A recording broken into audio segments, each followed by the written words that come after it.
संक्षिप्त मार्कंडेय पुराण से आज आपके सामने 30वां भाग प्रस्तुत कर रहा हूँ। ओम प्रणम्य शिरसा देवं गौरीपुत्रं विनायकं भक्तावासं स्मरे नित्यं आयुः कामार्धसिद्धये। ओम श्री गणेशाय नमः। पद्मोद्भवदया पात्रं पद्मशाखप्रवर्तकं लोकोपकारं निरतं मार्कण्डेयाय मुनिं भजे। ओम श्री मार्कण्डेयाय नमः। ओम गुरुब्रह्मं गुरुविष्णुं गुरुदेवो महेश्वरः गुरुः साक्षात् परब्रह्मं तस्मै श्री गुरवे नमः। ओम श्री गुरुदेवाय नमः। ग्राम निवास स्थान तीर्थ और क्षेत्रों के मार्ग में जोते हुए खेत में तथा गौशाला में मलमूत्र ना करें। पराई स्त्री को नंगी अवस्था में ना देखे, अपनी विष्ठा पर दृष्टिपात ना करें। रजस्वला स्त्री का दर्शन, स्पर्श तथा उसके साथ भाषण भी वर्जित है। और पानी में मलमूत्र का त्याग अथवा मैथुन ना करें। बुद्धिमान पुरुष मलमूत्र, केश, राख, खोपड़ी, भूसी, कोयले, हड्डियों के चूर्ण, रश्मि, वस्त्र आदि पर तथा केवल पृथ्वी पर और मार्ग में कभी ना बैठे। गृहस्थ मनुष्य अपने वैभव के अनुसार देवता, पितर, मनुष्य तथा अन्यान्य प्राणियों का पूजन करके पीछे ही भोजन करे। भली भांति आचमन करके हाथ पैर धोकर पवित्र हो। पूर्व या उत्तर की ओर मुँह करके भोजन के लिए आसन पर बैठे और हाथों को घुटने के भीतर करके मौन भाव से भोजन करे। भोजन के समय मन को अन्यत्र ना ले जाए। यदि अन्न किसी प्रकार की हानि करने वाला हो तो उस हानि को ही बतावे। उसके सिवा अन्न के और किसी दोष की चर्चा ना करे। भोजन के साथ पृथक नमक लेकर ना खाए। अधिक गर्म अन्न खाना भी ठीक नहीं है। मनुष्य को चाहिए कि बड़े खड़े होकर या चलते चलते मलमूत्र का त्याग, आचमन तथा कुछ भी भक्षण ना करे।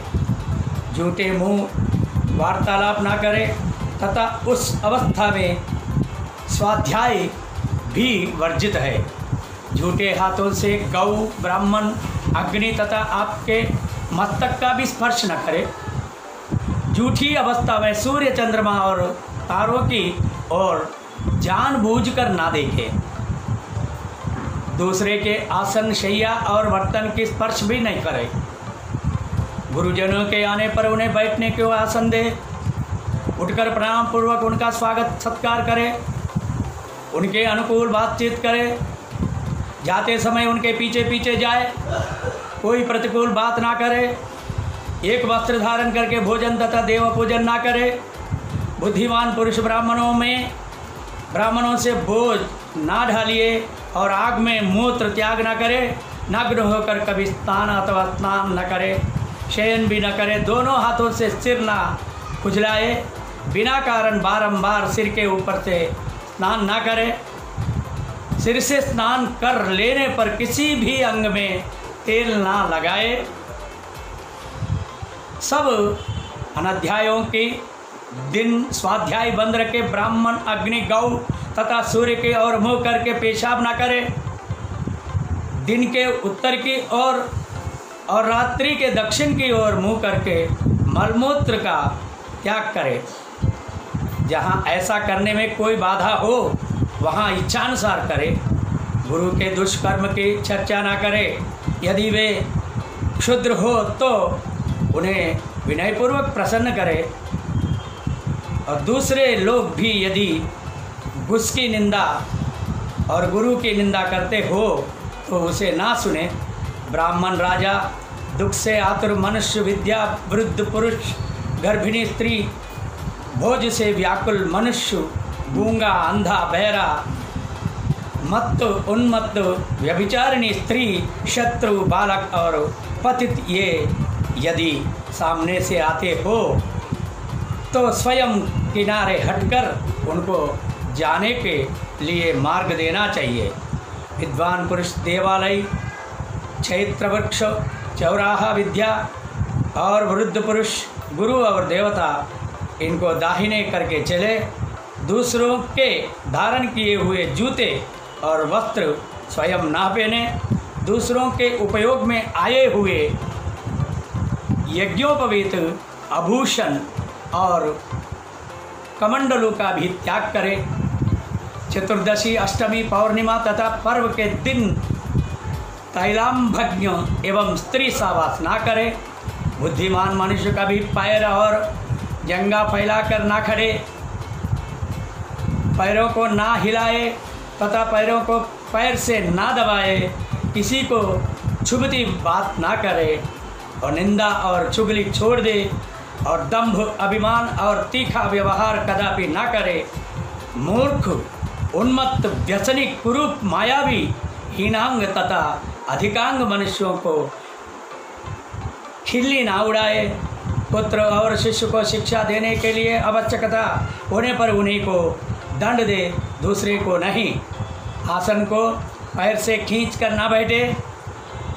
सायंकाल और प्रातःकाल पहले अतिथि का सत्कार करके फिर स्वयं भोजन करे। वत्स, सदा पूर्व या उत्तर की ओर मुँह करके ही दातून करे। दातून करते समय मौन रहे। दातून के लिए निषिद्ध वृक्षों का परित्याग करे। उत्तर और पश्चिम की ओर सिर करके कभी ना सोए। उत्तर और पश्चिम की ओर सिर करके कभी ना सोए। दक्षिण या पूर्व दिशा की ओर ही मस्तक करके सोए। दुर्गंधयुक्त जल में स्नान न करे। रात्रि में ना नहाए। ग्रहण के समय रात्रि में भी स्नान करना बहुत उत्तम है।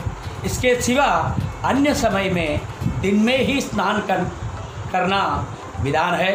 स्नान कर लेने के बाद हाथ या कपड़े से शरीर को न मले। बालों को और वस्त्रों को न फटकरे। विद्वान पुरुष बिना स्नान किए कभी चंदन न लगाए।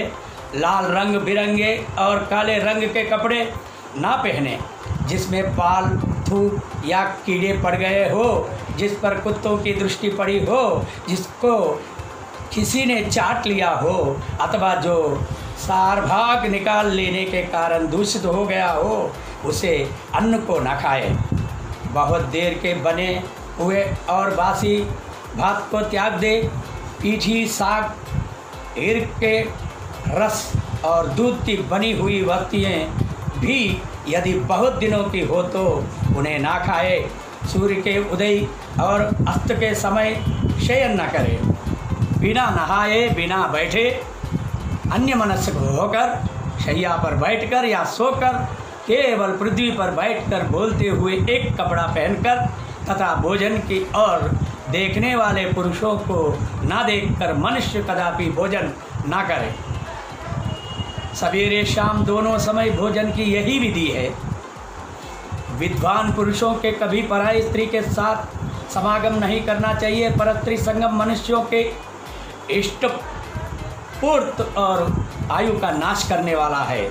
इस संसार में परस्त्री समागम के समान मनुष्य की आयु का विघातक कार्य दूसरा कोई नहीं है।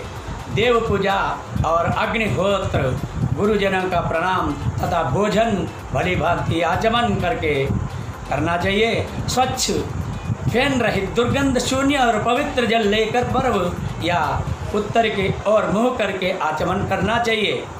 जल के भीतर की, घर की, भांबी की, चूहे की और बिल की और शौच से बची हुई ये 5 प्रकार की मिट्टियाँ त्याग देना योग्य है।